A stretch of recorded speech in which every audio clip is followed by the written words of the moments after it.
দেশনেত্রী বেগম খালেদা জিয়াকে চিকিৎসার জন্য মানবিক কারণে তাকে যেন বিদেশে যেতে দেওয়া হয়। তিনি তো আর বিদেশে পালিয়ে যান নাই, অতীতে তিনি বিদেশে চলে যান নাই।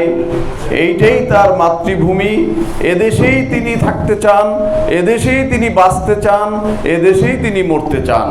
তিনি কোনো রক্তচক্ষুর ভয়ে কখনো বিদেশে পালিয়ে যাননি। কাজেই আপনার সেই ভয় পাওয়ার কিছু নেই যে তিনি চিকিৎসার জন্য বিদেশে গিয়ে সেখান থেকে আর ফিরে আসবেন না। তিনি ফিরে আসবেন, তিনি আমাদের কাছে ফিরে আসবেন। তিনি তার এই যে 18 কোটি জনতা, এই 18 কোটি জনতার কাছে তিনি ফিরে আসবেন। আর তার এই দায়বদ্ধতা আছে বলেই তিনি এই জনগণকে ছেড়ে কখনো বিদেশে পাড়ি জমান নাই।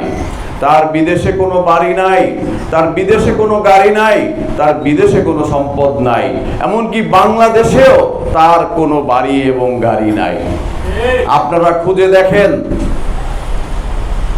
আমাদের নেতা শহীদ রাষ্ট্রপতি জিয়াউর রহমান যখন মৃত্যুবরণ করেন, তখন যেহেতু জিয়াউর রহমানের বাংলাদেশে কোনো জমি, কোনো বাড়িঘর, রাষ্ট্রপ্রধান হিসেবে যিনি শুধু একেবারে নিঃস্ব হাতেই মৃত্যুবরণ করেছিলেন, যিনি তার স্ত্রী পুত্রদের জন্য একটি টাকাও রেখে যান নাই মৃত্যুকালে, সেই কারণে তৎকালীন সরকার জিয়াউর রহমানের স্ত্রীকে, তার সহধর্মিণীকে একটি বাড়ি লিখে দিয়েছিলেন। আপনারা জানেন যে এই সরকার জিয়াউর রহমানের উপহার হিসেবে পাওয়া, বেগম খালেদা জিয়ার উপহার হিসেবে পাওয়া রাষ্ট্রের কাছ থেকে সেই বাড়িটিও তারা দখল করে নিয়ে গেছে। এখন বেগম খালেদা জিয়া অন্য একজনের বাড়িতে থাকেন এবং আমাদের নেতা জনাব তারেক রহমান বলেছেন যে আমার বাংলাদেশে একটি টাকাও নাই, একটি জমিও নাই। একজন প্রধানমন্ত্রীর ছেলে, একজন রাষ্ট্রপতির ছেলে যদি আক্ষেপ করে বলতে পারেন যে বাংলাদেশের কোথাও আমার একটি বাড়ি নাই, এই কথা বলার পরেও এই সরকার তন্ন তন্ন করে খুঁজেও বাংলাদেশের কোনো অ্যাকাউন্টে, বাংলাদেশের কোনো জেলায় 1 কাঠা জায়গাও তারেক রহমানের নামে পান নাই।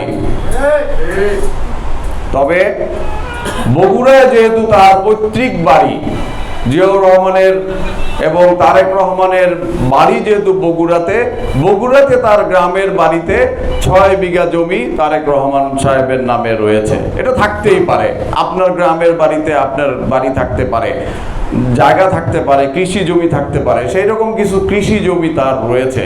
কিন্তু এই মিথ্যা অপপ্রচার, এখানে গণমাধ্যমের কর্মীরা রয়েছেন, আমি তাদেরকেও চ্যালেঞ্জ দিয়ে বলতে চাই, আপনারা খুঁজে বের করেন এই জিয়া পরিবারের নামে ঢাকা শহরে কোনো বাড়ি এবং গাড়ি রয়েছে কিনা। যদি থাকে তাহলে আমরা রাজনীতি ছেড়ে দেব সবাই। এইটা আপনারা খুঁজে বের করবেন।